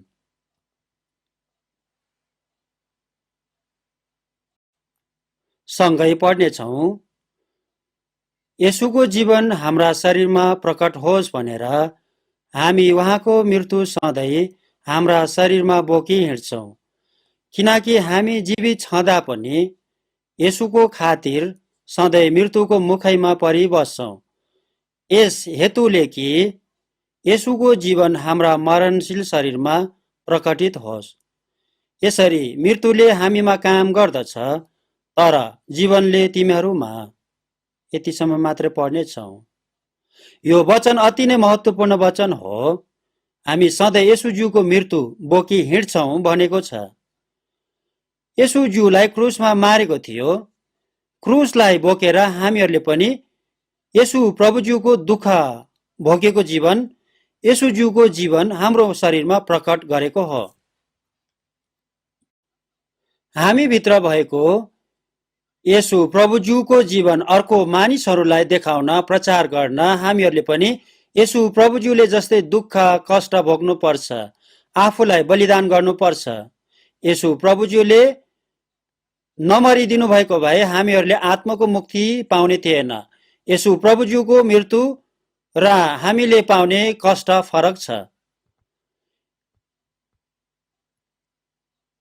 यसु प्रभुज्यूले हाम्रो पापको प्रायश्चितको लागि मरिदिनु भएको हो। हामीहरूले चाहिँ यो सुसमाचार प्रचार गर्नको लागि आफ्नो अधिकार, आफ्नो स्वतन्त्रता, आफ्नो सबै कुराहरूलाई त्याग्नुपर्छ। यो हाम्रो दुःख, कष्ट हो, बलिदान हो। हामी जीवित छँदा यसुको खातिर सधैँ मृत्युको मुखमा परिबस्छौँ भनेको आत्माको मुक्ति पाएको हामीहरूले यसुज्यूको लागि दुःख कष्ट गरिदिनु पर्छ भनेको कुरा हो। मृत्युमा परिबस्छौँ भनेको जीवनको अन्त्य हुन्छ भनेको कुरा होइन, आफूले दुःख परिश्रम गर्नुपर्छ भनेको कुरा हो। मेरो समय, मेरो सम्पत्ति, मेरो खुसी, आनन्द, मेरो स्वतन्त्रता सबै त्याग्नुपर्छ। यो हाम्रो लागि मृत्यु हो। यसुज्यूको जीवन हाम्रो शरीरमा प्रकट होस् भनेर हामीहरू सधैँ उहाँको मृत्यु हाम्रो शरीरमा बोकी हिँड्नुपर्छ। हामीहरूले प्रचार गर्दा यसुज्यूलाई विश्वास गर्नुहोस्, विश्वास गरेर स्वर्ग जानुहोस् मात्र भनेर प्रचार गर्यो भने प्रचार हुन सक्दैन। एकजना मानिसलाई प्रचार गर्नको लागि धेरै परिश्रम, दुःख गर्नुपर्छ, धेरै कुराहरू त्याग्नुपर्छ। यो कुरालाई सबैजनाले बुझ्नै पर्छ। दुःख परिश्रम नगर्ने मान्छेको माध्यमबाट परमेश्वरज्यूले पनि काम गर्नुहुन्न। अगमवक्ताहरू र प्रेरितहरूले दुःख परिश्रम नगरिकन आराममा रहेर सुसमाचार प्रचार गरेको एकजना पनि छैन।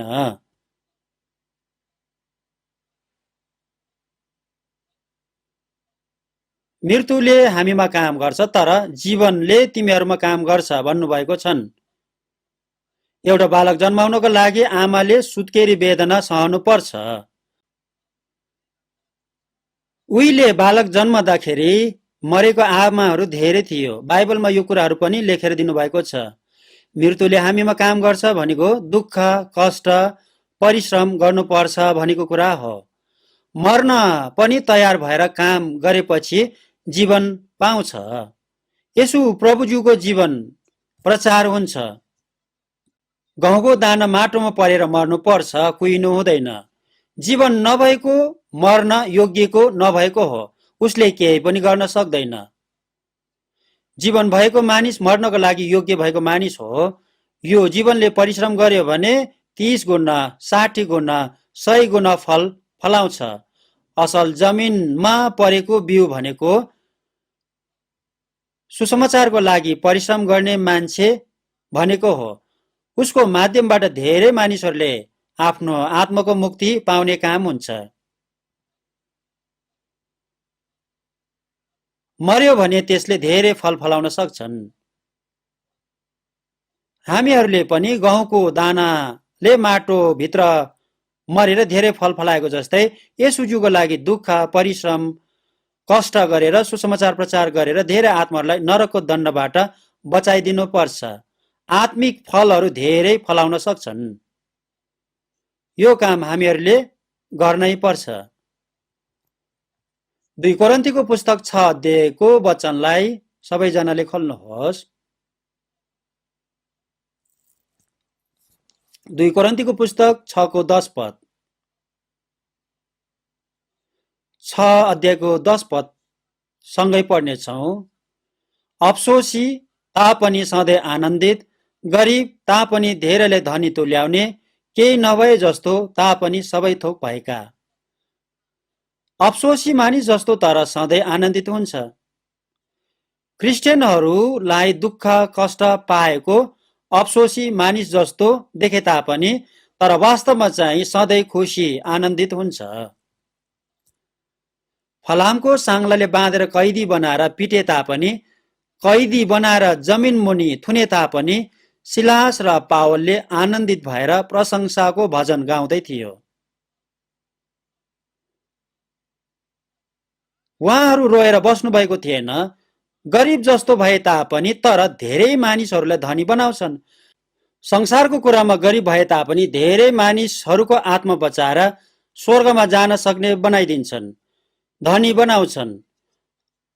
धनी बनाउँछन् भनेको कुरा मेरो धन सम्पत्ति दिएर धनी बनाइदिएको कुरा गर्नुभएको होइन। मैले दुःख कष्ट परिश्रम गरेर उसले स्वर्गमा गएर परमेश्वरजीको सम्पत्ति पाउने बनाउने काम गरेको कुरा हो। यसरी मानिसहरू धेरैजनालाई स्वर्गीय धनी बनाइदिन सक्छन्। पत्रुस र यूहन्नाले जन्मैदेखिको लङ्गडो मानिसलाई सुन चाँदी मसित छैन, तर जे मसित छ त्यही म तँलाई दिन्छु, नासरतको येशू क्रिस्टको नाउँमा उठा र हिँडा भन्नुभएको छ। प्रेरितहरूसँग पैसा थिएन, संसारको गरिब थियो, संसारको दिने कुरा थिएन। मसँग भएको कुरा येशू क्रिस्टको उपकार अनुग्रह थियो। येशू क्रिस्टको नाममा आत्मा बचाउन, आत्माको मुक्ति लिन लगाउन सक्छौं। आत्माको सुसमाचार सुनाउन हामीहरूले हाम्रो समय, सम्पत्ति, सबै कुरालाई लगानी गर्न सक्छौं। यसकारण हामीहरू गरिब भए तापनि कुनै पनि समस्या हुँदैन, केही नभए जस्तो भए तापनि हामीहरूसँग सबै थोक छन्। यसकारण वास्तवमा चाहिँ हामीहरू जस्तो धनी अर्को कोही पनि छैन। संसारको धनीहरू अब चाँडै अनन्तको लागि नष्ट हुन्छन्। हामीहरू सांसारिक धनी हुन चाहनु हुँदैन।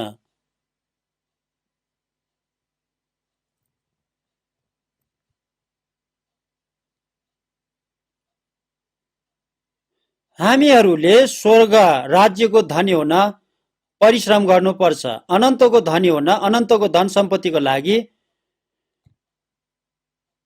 एकछिन यो संसारमा गरिब हुनुपर्छ।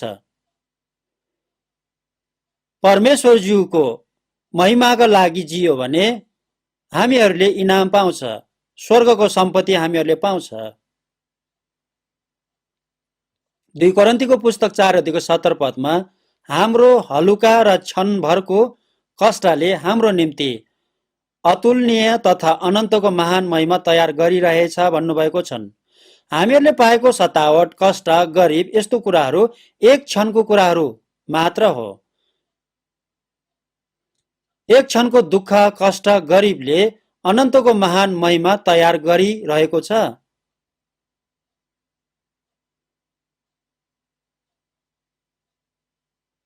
विद्यार्थीहरूले भविष्यको जीवन सुख, सुविधा, इज्जत पाएर जिउनका लागि अति नै धेरै दुःख, परिश्रम गरेर पढेको हुन्छ। उनीहरूले यस्तो कुराहरू पाए तापनि तर चाँडै नाश हुन्छन्, छोडेर जानुपर्छ। धनी मानिसहरूले मेरो जीवन सफल भयो भन्छन्, तर दाउद राजाले के भन्नुभएको छ भने त्यसले धन सम्पत्ति थुपार्छ, तर त्यो बटुल्ने को हुन्छ त्यसले जान्दैन। ए मूर्ख, आज राति नै तेरो आत्मा परमेश्वरजीले फिर्ता लानु भयो भने त्यो सम्पत्ति तेरो हुँदैन भन्नुभएको छ। हामीहरूले संसारको सबै कुराहरू व्यर्थको छ भन्ने कुरा बुझ्नै पर्छ। हामीहरूले परमेश्वरजीको अनन्तको धन सम्पत्तिको लागि यो संसारमा एक क्षणको लागि गरिब हुनुपर्छ, दुःख, कष्ट, परिश्रम गर्नुपर्छ, यसरी जिउन सक्नुपर्छ। यो वर्तमान संसारमा हाम्रो अनन्तको आशा, जीवन छैन। भरोसा गर्न सक्ने केही पनि कुरा छैन। जसरी भए पनि मेरो जीवनको अन्तिम क्षणसम्मै शर्माउनु नपर्ने जीवन जिउन आफूलाई ध्यान दिनुपर्छ। मैले गर्नुपर्ने सबै काम गरिसकेपछि त्यही समय मलाई लगेर गइदिनुहोस् भनेर मैले पनि प्रभुज्यूलाई पुकार्दैछु। किनभने यो संसारमा म बस्नुपर्ने खाँचो छैन। यो संसारमा हाम्रो कुनै पनि राम्रो भविष्य छैन, जीवन छैन।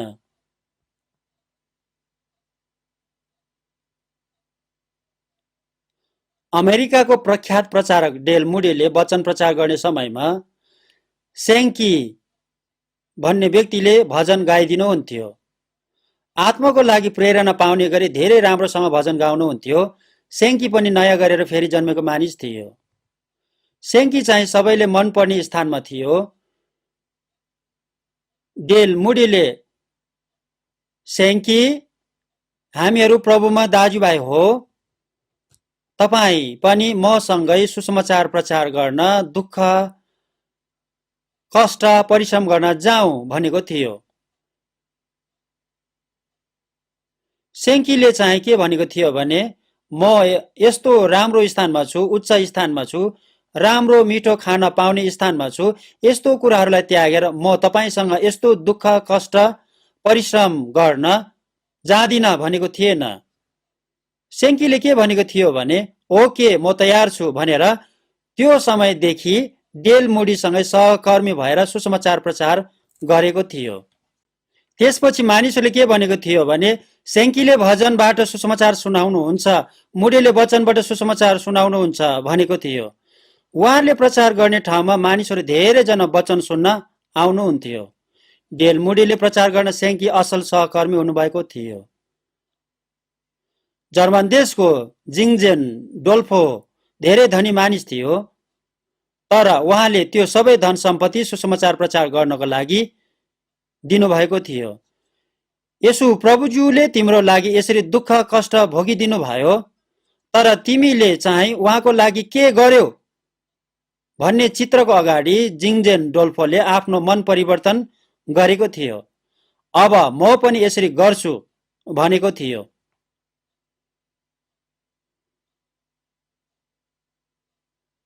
जोन वेस्लेसँगै सुसमाचार प्रचार गर्नुभएको थियो।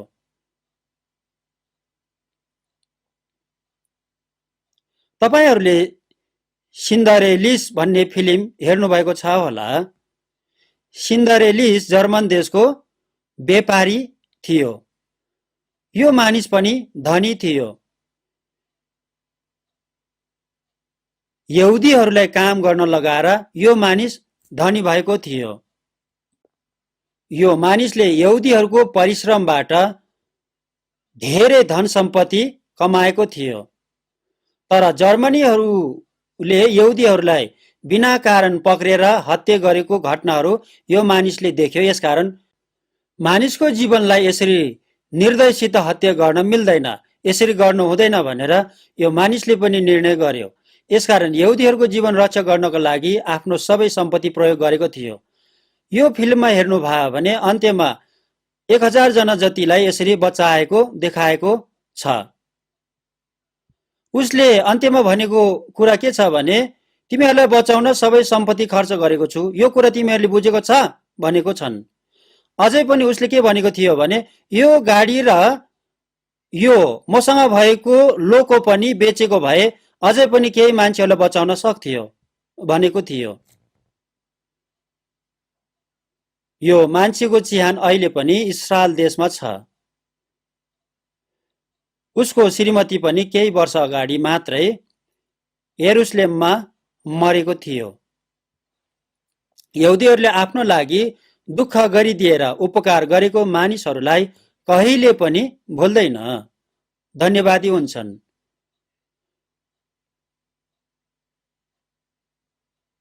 सुसमाचारको लागि आफू बलिदान हुने मानिसहरू हाम्रो मण्डलीमा पनि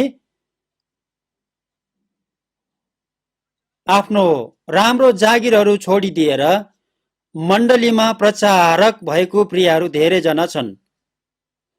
राम्रो अफिसहरू जागिरहरू छोडेर सुसमाचार प्रचार गरेको 100% महान कुरा असल काम हो।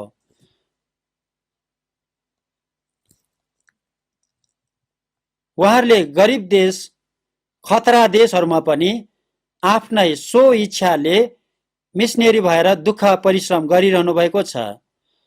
खतरा देश अविकसित देशहरूमा पनि जसरी भए पनि एउटा आत्मालाई भए पनि बचाउनका लागि जानु भएको छ। जसरी भए पनि आत्मा बचाउन उहाँहरूले प्रयास गरिरहनु भएको छ।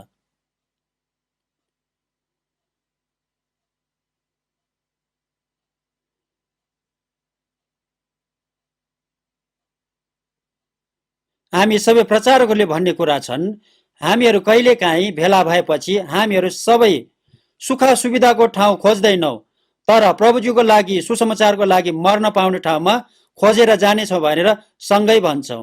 हामीहरू यसरी प्रयास गर्दैछौँ, हामी यसरी गर्नको लागि कोसिस गर्दैछौँ।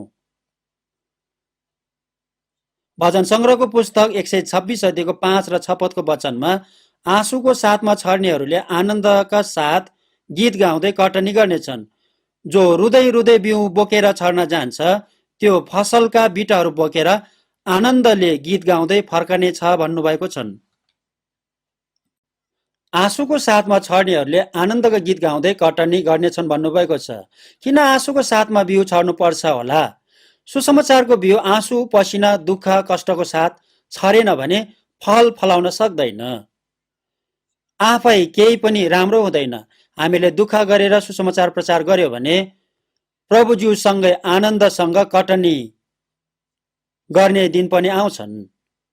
लुकाको सुसमाचार 16:9 पदमा संसारको धनले आफ्नो लागि मित्रहरू बनाऊ, तब तिनीहरूले तिमीहरूलाई अनन्तको वासस्थानमा स्वागत गरून् भन्नुभएको छ। आफूसँग भएको सबै सम्पत्ति परमेश्वरज्यूको इच्छा पूरा गर्नको लागि प्रयोग गर्नुपर्छ, नत्र भने सबै व्यर्थ हुन्छ। यसकारण प्रभुजीलाई दिनुपर्छ। सुसमाचार प्रचार गर्नको लागि खर्च गर्नुपर्छ। अनन्तको वासस्थानमा स्वागत गर्ने साथी बनाउनु पर्छ। अरू आत्माहरूलाई नरकदेखि बचाउनको लागि खर्च गर्नुपर्छ। यसको लागि खर्च गर्यो भने यो संसारको अन्त्य भएपछि मलाई अनन्तको वासस्थानमा खुसी साथ स्वागत गर्छन्। दाइले दुःख नगरिदिनु भएको भए हामीहरू विनाशमा नरकमा जानै पर्ने भएको थियो। तपाईले समय सम्पत्ति खर्च गरेर हाम्रो लागि धेरै दुःख गरिदिनु भएर हामीहरूले आफ्नो आत्माको मुक्ति पाएको छ। तपाईलाई धेरै धेरै धन्यवाद भनेर खुसीसँग स्वागत गर्छन्। 2 कोरिन्थीको पुस्तक 9:6 पदमा हेर्नु भए भने थोरै छर्नेले थोरै नै कटनी गर्छ र धेरै छर्नेले धेरै नै कटनी गर्नेछ भन्नुभएको छ। धेरै दुःख कष्ट परिश्रम गर्यो भने धेरै मानिसहरूले आत्माको मुक्ति पाएर स्वर्ग जान सक्छन्। थोरै मात्र दुःख कष्ट परिश्रम गर्यो भने थोरै मानिसले मात्र आफ्नो आत्माको मुक्ति पाएर स्वर्ग जान सक्छन्। नछर्ने मानिसले केही पनि पाउँदैन। तपाईहरूले के गर्दै हुनुहुन्छ? यसो प्रभुज्यूले हामीहरूलाई सुसमाचार प्रचार गर भन्नुभएको छ। हामीहरू सबैजना सुसमाचार प्रचार गर्ने काममा सहकर्मी हुनुपर्छ। अहिलेको समयमा उहिलेको समयमा जस्तै सुसमाचार प्रचार गर्यो भने कुटपिट गर्ने, कैदी बनाउने, सताउने, हत्या गर्ने काम प्राय छैन। आजभोलि विभिन्न ठाउँहरूमा अलिकति मात्र सतावट हुन्छ। हामीहरू धेरै सतावट नहुने समयमा छौँ। हामीहरूले सो इच्छाले सुसमाचार प्रचार गरी हुनुपर्छ। सो इच्छाले दुःख कष्ट परिश्रम गर्नुपर्छ। क्रिस्चियनको जीवन सांसारिक मानिसहरूको जीवन जस्तो सांसारिक कुराहरू धेरै थुपारेर जिउने जीवन होइन। साँचो क्रिस्चियनहरूले जसरी भए पनि सुसमाचार प्रचार गरेर अझै झन् धेरै मानिसहरूको आत्मा बचाउने काम गर्छन्। म मर्दिन तर जीवित रहनेछु, परमप्रभुले गर्नुभएको कार्यहरूको घोषणा गर्नेछु भन्नुभएको छ। हामीहरू मर्न नसकेको कारण बाँचेको मानिस होइन। सांसारिक जीवन जिउनको लागि बाँचेको मानिस होइन, परमेश्वरज्यूको काम गर्न बाँचेको मानिस हो। 1 तिमोथीको पुस्तक 2:4 पदमा हेर्नु भयो भने परमेश्वरजीले सबै मानिसहरूले मुक्ति पाएको चाहनुहुन्छ भन्नुभएको छ। सबै मानिसहरूले आफ्नो आत्माको मुक्ति लिन चाहनु भएको परमेश्वरज्यूको चाहना हाम्रो पनि हृदयदेखिको चाहना हुनुपर्छ। हाम्रो मन पनि परमेश्वरज्यूको जस्तै हुनुपर्छ।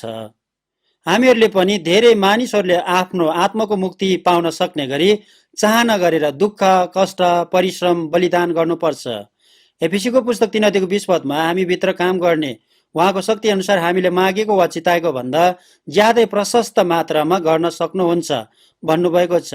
हामीहरूले मागेको चिताएको चाहना गरेको कुरा के हो भने प्रभुज्यूको शक्तिले अझै झन् धेरै आत्माहरूले नरकबाट छुटकारा पाएको कुरा हो।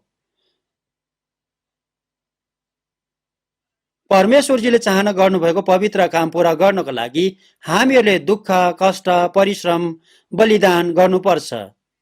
हामीहरूले आफ्नो लागि रमाइलो गर्न समय खेर फाल्नु हुँदैन। आफ्नो लागि सम्पत्ति खर्च गर्नु हुँदैन।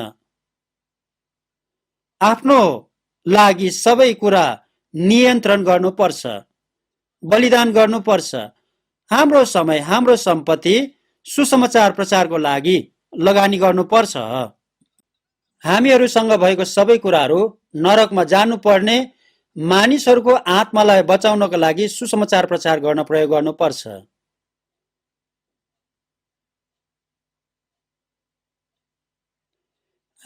यो कुरालाई सबैजनाले ध्यान दिएर बुझ्नै पर्छ। यो कामलाई सबैजनाले गर्न सक्नुपर्छ। परमेश्वरज्यूले हाम्रो माध्यमबाट धेरै आत्माहरूलाई बचाइदिनुहुन्छ। हितोपदेशको पुस्तक 16:8 धार्मिकतासित थोरै हुनु अन्यसँग धेरै लाभ भएको भन्दा उत्तम हो भन्नुभएको छ। थोरै भए तापनि, गरिब भए तापनि सुसमाचार प्रचार गरेर धर्मी जीवन जियो भने उत्तम जीवन, धेरै लाभ भएको जीवन हुन्छ। धन सम्पत्ति धेरै भए तापनि परमेश्वरज्यूको पवित्र इच्छा अनुसार जिएन भने उसको सबै कुरा व्यर्थ हुन्छन्। यसरी जिउनु हुँदैन।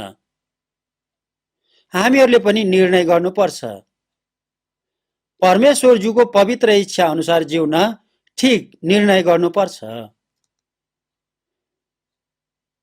हामीहरू आफ्नो लागि संसारिक शारीरिक कुराहरूको धनी भएर जिउनु भन्दा प्रभुज्यूको दृष्टिमा सुन्दर काम गरेर स्वर्गीय धनी भएर जिउनु पर्छ। प्रभुज्यूको दृष्टिमा सुन्दर जीवन हुनुपर्छ। 1 कोरिन्थीको पुस्तक 10:33 पाउल प्रेरितले म आफ्नै हित होइन तर धेरैको हित खोज्दछु ताकि तिनीहरूको उद्धार होस् भन्नुभएको छ। पाउल प्रेरितले आफ्नो लागि जिउनु भएको थिएन, आफूलाई इन्कार गर्नु भएको थियो, आफ्नो लागि केही पनि राख्नु भएको थिएन। परिश्रममा, कष्टमा, अनिदो रातमा, भोकामा, प्यासामा, ठण्डीमा, नग्नतामा बारम्बार परेको थियो, तर पाउलले कहिले पनि निराश हुनुभएको थिएन।